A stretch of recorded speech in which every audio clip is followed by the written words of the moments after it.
Hello and welcome to बिटेनिंग। साथ में मिलकर शुरू करते हैं ज़िंदगी की दूसरी इनिंग। आज का जो वीडियो है सबसे इम्पोर्टेंट वीडियो है इस पर्सपेक्टिव से कि आपको ना मैं जो ये वाला वीडियो है इसके अंदर आपको ये बताना चाहता हूँ कि जो जो दुनिया भर में जैसे आईएमएफ है, वर्ल्ड बैंक है, इनको ये दिख रहा है कि क्रिप्टो ग्रो कर रहा है। और क्रिप्टो में भी स्पेसिफिकली बाकी क्रिप्टोज को तो कहीं ना कहीं ये समझते हैं कि हम कहीं ना कहीं कंट्रोल कर सकते हैं, क्योंकि हमें फाउंडर का पता है, फाउंडिंग टीम का पता है, हमें उनके ऑफिस का पता है, हमें उनके कोड का पता है। हम प्रेशराइज कर सकते हैं, अपने हिसाब से चेंजेस कर सकते हैं। राइट, काफ़ी सारे 99% ऑल्ट कॉइन्स को कंट्रोलेबल लगता है। लेकिन जो दो प्रोटोकॉल हैं जिनको कहीं न कहीं आईएमएफ को वो परेशान करता है, वर्ल्ड बैंक को परेशान करता है, यूएस को परेशान करता है।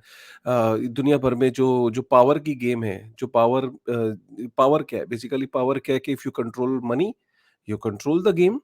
अगर आप पैसे को जो दुनिया की सबसे बड़ी एक्सेप्टेबल मनी है, जो यूएस डॉलर है, अगर आप उसको कंट्रोल करते हो, अगर आप उसके जन्मदाता हो, अगर आप उसको प्रिंट कर सकते हो, तो आप इन अ सेंस पूरी दुनिया को आप कंट्रोल कर सकते हो, क्योंकि पूरी दुनिया का अगर जो ग्लोबल रिज़र्व करेंसी है, जो दुनिया भर की ग्लोबल ट्रेड है, वो सारा यूएस डॉलर में होता है।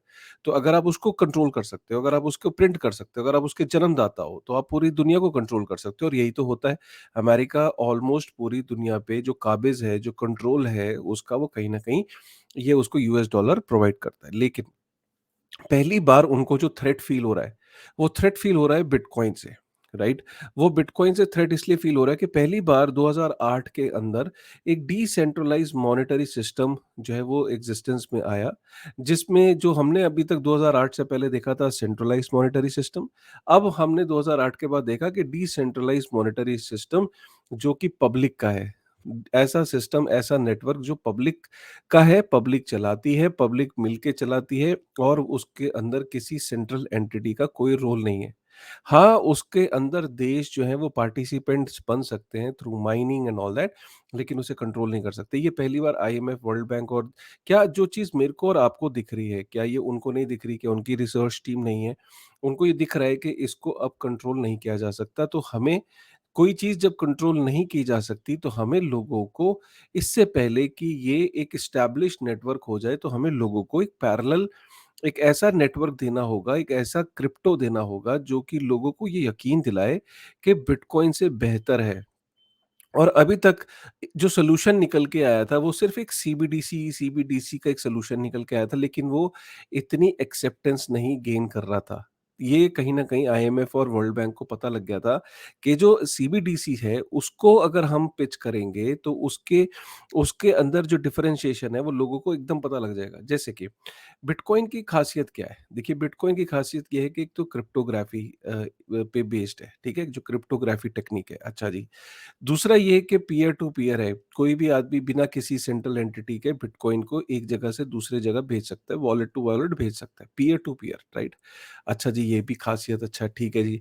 और तीसरा ये क्रॉस बॉर्डर, आप उसको इमीडिएटली, इंस्टेंटली भेज सकते हो, और कोई भी उसे सेंसरशिप नहीं कर सकता, ठीक है जी। चौथी चीज़ ये है कि भई बिटकॉइन को as a store of value भी देखा जाता है कि भई इसकी डिमांड कंटिन्यूअसली बढ़ रही है, तो अगर हम बिटकॉइन को ले लेंगे तो आगे जितनी जैसे-जैसे डिमांड बढ़ेगी, बिटकॉइन का प्राइस एस्केलेट होगा, अप्रिशिएट होगा, राइट? तो हम लोगों को गेन होगा। भई बिटकॉइन के अंदर ये भी एक थीसिस है, अच्छा जी चलो ये भी उसके अंदर है। तो अब आईएमएफ ने एक चीज़ फिगर आउट कर ली कि यार क्यों ना एक डिसेंट्रलाइज़ मॉनेटरी सिस्टम हम लोग अपना लॉन्च करें, जिसके अंदर ये सारे फीचर्स हों। सोचो आप किस किस लेवल और किस डेप्थ पे आईएमएफ जाने की बात कर रहा है। उसने बोला कि क्यों ना, आईएमएफ ने बोला कि क्यों ना हम अपना एक क्रिप्टो लॉन्च करें, उसको क्रिप्टो ही बोले।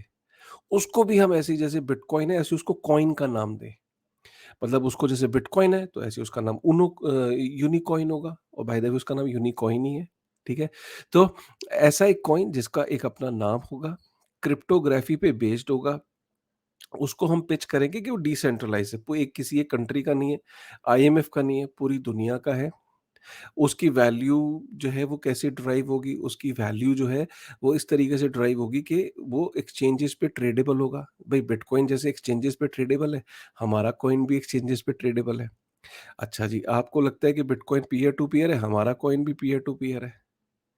ठीक है जी। अच्छा, आप ये कहते हो क्रॉस बॉर्डर होता है, क्रॉस बॉर्डर, हमारा भी कॉइन क्रॉस बॉर्डर है। आप कहते हो बिटकॉइन क्रिप्टोग्राफी पे बेस्ड है, हमारा भी क्रिप्टोग्राफी बेस्ड है।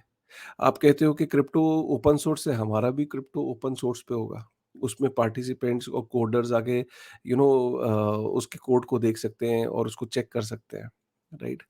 अच्छा जी, उसके बाद क्या है जी, भई बिटकॉइन जो है वो उसकी मॉनेटरी पॉलिसी इस तरीके से डिज़ाइन्ड है कि विद टाइम वो डिफ्लेशनरी है। जैसे-जैसे वक़्त गुज़रेगा वो हार्विंग होता चला जाएगा और उसकी लिमिटेड सप्लाई है और उसकी डिमांड इसलिए कंटिन्यूअसली बढ़ती चली जाएगी। तो ठीक है, आईएमएफ ने बोला भई यही कह रहे हो ना कि उसकी डिमांड बढ़ती चली जाएगी।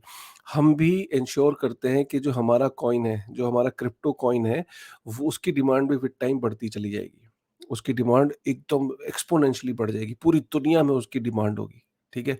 तो इस तरीके से आईएमएफ ने डिज़ाइन किया, सोचा कि कै किस तरीके से इसको पिच किया जाए और फाइनली उन्होंने अपना क्रिप्टो लॉन्च कर दिया है। ये बहुत इंपॉर्टेंट वीडियो है।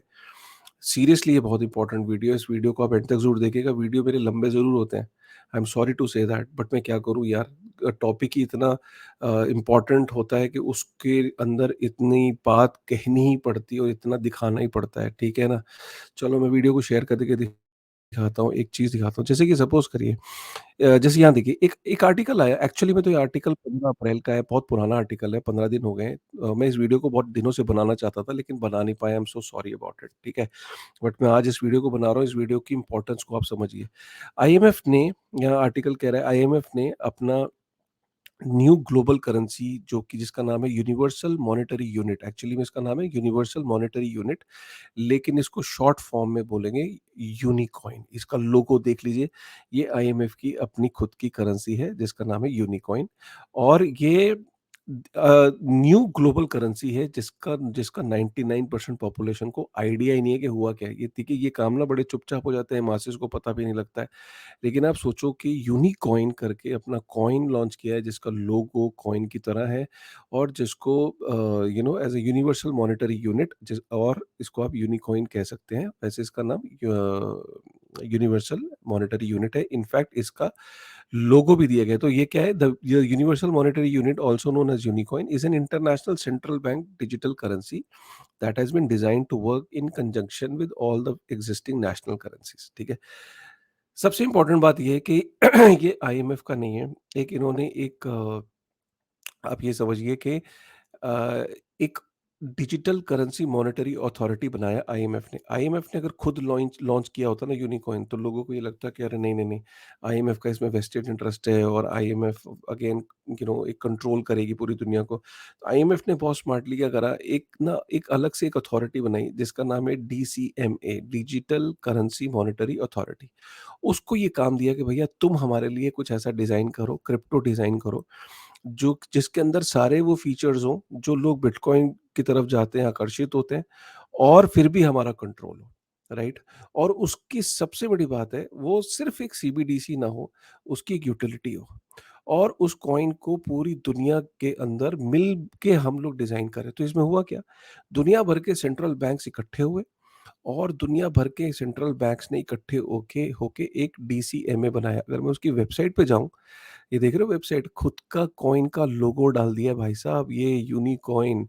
और ये देखिए क्रिप्टो 2.0, ये देख रहे हैं आप, क्रिप्टो 2.0 बताया जा रहा है कि भूल जाओ बिटकॉइन को, भूल जाओ ऑल्ट कॉइन को, क्रिप्टो 2.0 आ गया है। किसकी तरफ से? आईएमएफ की तरफ से। अब ये आईएमएफ आपको लिखा हुआ नहीं दिख रहा, यहाँ आईएमएफ ने क्या करा, बहुत स्मार्टली ये जितने देश आप देख रहे हो लाइन से, यहाँ पे इनफैक्ट लिखा है कि जितने भी देश हैं ये उनके कोलैबोरेशन से ये बना है, जिसके अंदर कौन-कौन है? The DCMA reimagines the next wave of cryptographic innovation engineered for adoption by central bank है इसमें, रिटेल एंड कमर्शियल बैंक्स है, फिनटेक है, गवर्नमेंट्स है और क्रिप्टो एक्सचेंजेस मिलके डीसीएमए को बना रहे हैं।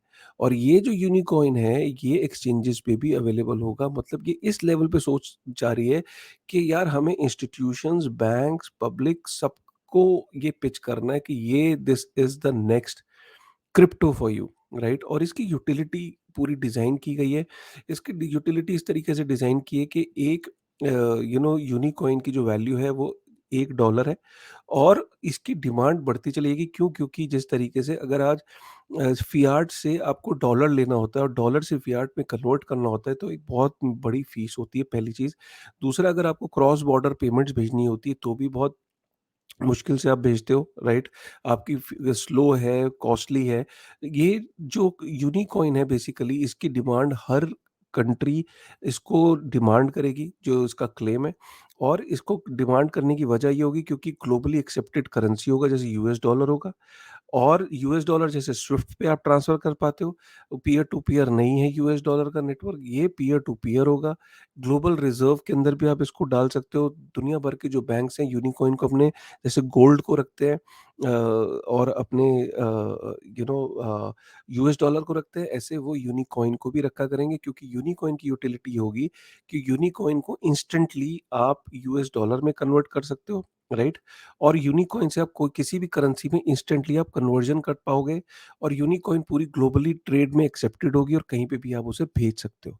ये क्रिप्टो 2.0 जो बनाया जा रहा है, इसका जो ऑब्जेक्टिव ये है कि भाई दुनिया भर में जो यूनिकॉइन है, जब उसकी एक्सेप्टेंस इतनी ज़्यादा बढ़ जाएगी तो हर 190 देश और उनके बैंक्स और उनके गवर्नमेंट्स यूनिकॉइन को चाहेंगी, कि जिस तरीके से यूएस डॉलर को चाहती हैं, वैसे ही वो यूनिकॉइन को चाहेंगी। और काफ़ी सारे देश जो हैं वो, जहाँ पे इकोनॉमी वल्नरेबल है, जहाँ उनको यूएस डॉलर की एक्सेसिबिलिटी इतनी आसानी से नहीं मिलती, वो यूनिकॉइन को एक्सचेंजेस से बाय कर सकती हैं। तो जब इतनी बड़ी बाइंग होगी, इनफैक्ट यहाँ आर्टिकल लिखा है कि कुछ ही समय में 30 ट्रिलियन यूएस डॉलर डॉलर जो है वो क्रिप्टो 2.0 में जा सकते हैं। इतनी डिमांड बढ़ जाएगी क्रिप्टो 2.0 की कि ये एक बहुत बढ़िया स्टोर ऑफ वैल्यू भी हो जाएगा। और लोगों को जो रिटर्न्स की बातें करते हैं, जो बिटकॉइन में और ऑल्ट कॉइन में, उनको वो यहाँ से मिल जाएगा। Can you just imagine? और पूरी दुनिया के अंदर क्रिप्टो 2.0 इस्टैब्लिश हो जाएगा। और ये कल को फ्यूचर में अगर देश, दुनिया भर के जो देश है, अगर वो अपनी फिजिकल फियाट करेंसी को बंद करना चाहेंगे तो वो भी पॉसिबल हो पाएगा, क्योंकि क्रिप्टो 2.0 जो ये यूनिकॉइन है, this is basically a plan where this can replace the existing US dollar, और जिसको कहते हैं ना कि fiat less money, physical currency less, जिस इकोनॉमीज की हम बात करते हैं, वो ये चीज़ है। तो इसको आप देखो यहाँ पे यूनिकॉइन का जो नेटवर्क है, यहाँ पे पूरा एक्सप्लेन किया हुआ है कैसे ये ओपन सोर्स है और हर चीज़ है। यहाँ पे यूनिवर्सल मॉनेटरी यूनिट, यहाँ पे the first crypto currency with a monetary policy. Can you imagine? They are just using the word crypto currency directly, so they are claiming it to be the first crypto currency with monetary policy, है ना? और इसकी monetary policy क्या है, वो यहाँ पे पूरी जो मैंने आपको चीज़ें बताई हूँ यहाँ पे पूरी एक्सप्लेन की हुई हैं, राइट?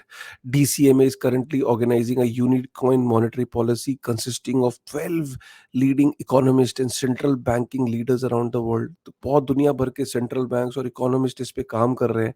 और इसकी monetary policy will consist of open market operations, cash reserve incentives, FX discount, foreign exchange discount rates, ये सारी चीज़ें हैं। तो ये इसकी यूटिलिटी बनाने की पूरी कोशिश की जा रही है। और पूरे दुनिया के सेंट्रल बैंक्स, इकोनॉमिस्ट, बहुत बड़े-बड़े ब्रेन्स इसके पीछे काम कर रहे हैं। और ये फाइनली लॉन्च हो गया, मतलब by the way it is not in the paper, it is already launch. और इसकी दुनिया भर में जो ये जो सेंट्रल बैंक डिजिटल करेंसी सीबीडीसीज़ जो लॉन्च कर रही हैं, अलग-अलग देश, उनको उसको प्लानिंग यही है कि उसमें और जो यूनिकॉइन है इसकी कन्वर्जन ईज़िली हो पाएगी दुनिया भर की सीडी, और ये इंटरऑपरेबिलिटी होगी। इसको इस तरीके से डिज़ाइन किया जा रहा है कि पूरी दुनिया के जो सीबीडीसीज़ को है वो ये सपोर्ट करेगा, उनकी कन्वर्जन को सपोर्ट करेगा। और इस तरीके से पूरी दुनिया की सीबीडीसीज़ जो हैं वो अपने-अपने यहाँ पे कैश को रिप्लेस करेंगी, और सीबीडीसीज़ जो है यूनिकॉइन से रिप्लेसेबल होंगे, इंटरऑपरेबिलिटी होगी। और यूनिकॉइन जो है वो जिस तरीके से आज यूएस डॉलर की डिमांड रहती है, उसी तरीके से यूनिकॉइन की डिमांड रहेगी, क्योंकि दुनिया भर में इसकी यूटिलिटी को इस तरीके से क्रिएट किया जा रहा है। आप ये देख सकते हैं कि यहाँ पे लोगो है और क्लियरली लिखा है crypto 2.0, a global decentralised digital finance network, right? और यहाँ पूरा एक्सप्लेन किया है कि crypto 2.0 is an open standard for realising digital currency public monetary system for central banks, ठीक है? और ये प्लान क्यों आया, ये देखिए यहाँ क्लियरली लिखा है। The term was coined by so and so, क्यों? To distinguish Unicoin from Bitcoin, and other alt coins design to operate outside of financial institutions, right? ये यहाँ पे मेंशन है। अगर हम इस आर्टिकल पे जाएं दोबारा से, तो ये आर्टिकल क्रिटिकल भी है इसके बारे में। ये कहता है कि ये कोई अच्छी चीज़ नहीं है, बिकॉज़ कल को अगर जो फियाटलेस जब करेंसीज़ हो जाएँगी, जब पेपर करेंसी नहीं होगी, तो कल को सपोज़ आप नॉन-वेज खाते हो, सपोज़ आप कुछ खाना खाते हो जिसमें आपके आपके कार्बन क्रेडिट्स पूरे हो चुके हैं। तो अगर आपके कार्बन क्रेडिट्स का थ्रेशोल्ड लिमिट हो गया है, अचीव कर गए, तो आप उसके बाद आप आपका वॉलेट फ्रीज़ हो जाएगा, या आपको कोई भी ऐसी आइटम खरीदने नहीं दी जाएगी जो कि जिसमें आपको कार्बन क्रेडिट आपके ज़्यादा आप यूज़ करोगे। तो इस तरीके की चीज़ें हैं, आपकी मूवमेंट से लेके आपकी हर चीज़ ट्रैक, आपकी प्राइवेसी के क्वेश्चंस हैं। तो ये कहीं न कहीं आने वाले टाइम में, फ्यूचर में, Unicoin will be pushed to each and every individual. और प्राइवेसी को लेके काफ़ी सारे कंसर्न हैं जो इस आर्टिकल के बारे में, फाइनेंशियल प्राइवेसी को लेके काफ़ी सारे कंसर्न हैं जो इस आर्टिकल में दिए गए हैं। So guys, this is it, like I mean the reality is here basically. और मैं हमेशा से ये कहता आया हूँ कि देखिए, सीबीडीसीज़ के अंदर लोगों को ये रियलाइज़ हो गया था कि सीबीडीसीज़ तो जस्ट एक फियाट करेंसी है ना। जिस तरीके से फियाट करेंसी की value over the period of time depreciate हो रही है, वैसे CBDC is not a good store of value. ये कंसर्न था। इसी कंसर्न को आईएमएफ ने आंसर किया है थ्रू यूनिकॉइन कि नहीं, यूनिकॉइन की हमने यूटिलिटी रखी है, इसकी डिमांड बढ़ती चली जाएगी। किस चीज़ में यूज़ होगा? भई, जो फाइनेंशियल ट्रांज़ैक्शंस हैं, इंटरनेशनल रेमिटेंस हैं, आपको इंटरनेशनल एक्सचेंज रेट्स में पीयर टू पीयर अगर आपको कहीं पे फंड्स भेजने हैं, तो जब ये इसकी यूनिकॉइन की यूटिलिटी क्रिएट कर दी, इसकी डिमांड बढ़ती चली जाएगी। जब इसकी डिमांड बढ़ेगी, तो इसकी मॉनेटरी पॉलिसी इस तरीके से डिज़ाइन है कि ये इसके रेट्स बढ़ेंगे। तो इसको क as a store of value globally पूरी दुनिया इनको अपने-अपने बैंक अकाउंट्स में रखेगी, कमर्शियल बैंक्स अपने बैंक अकाउंट में रखेंगे। और यूनिकॉइन को इतना ईज़िली अवेलेबल कराया गया है कि आप एक्सचेंज पे लेना है, एक्सचेंज पे ले लो, ओपन मार्केट में लेना है, ओपन मार्केट में ले लो, राइट? तो इसकी एक्सेसिबिलिटी को आसान बनाया गया है।